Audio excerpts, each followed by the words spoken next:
foreperson of the jury that hung on murder charges against a former Clear Creek County deputy says a holdout on that jury was biased and shouldn't have been there. In her first TV interview, the foreperson told us other jurors spent 2 whole days trying to convince this one person that the evidence was clear, but that they wouldn't budge. 9 News reporter Steve Stager has covered this Christian Glass shooting, this case, since the very beginning.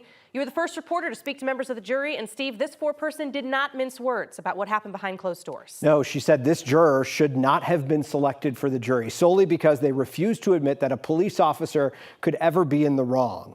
On Friday, the jury hung on second-degree murder and official misconduct counts against former Clear Creek deputy Andrew Buen after 2.5 days of deliberations.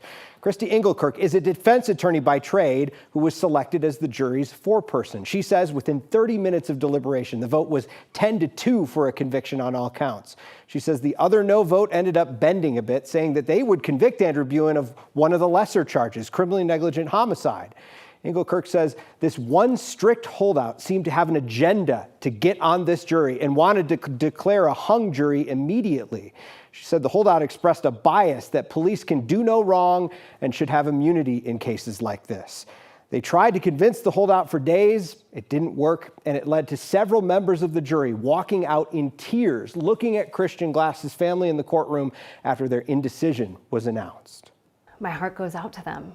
I am so sorry for everything that they have been through, and I want them to know how hard I tried, and that, I know a hung verdict is really, really disappointing, and I want them to know that, it wasn't because we were confused on the evidence. It wasn't because it was unclear.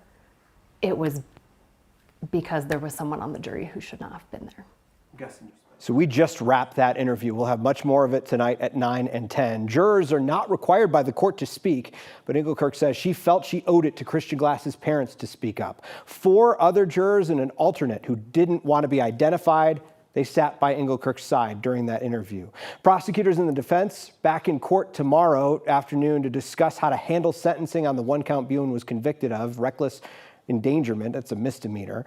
The prosecution could retry Buen on the hung counts. They haven't made a decision on that yet. In the studio, Steve Stager, 9 News. Steve, our legal expert told us after this case on Friday that the choice to retry a case sometimes depends on whether or not a jury will share with the legal teams where they came to their indecision. Yeah, and we know you are talking to a juror, 4 or 5 others sitting in the background. So clearly they want to share what went south here. Yeah, Jenny, we know that in this case, we know that Christy Engelkirk went right to the DA to say retry this case. We know that the alternate juror, the holdout juror, actually went and spoke to the defense right after this case. From her understanding, she watched it happen right there.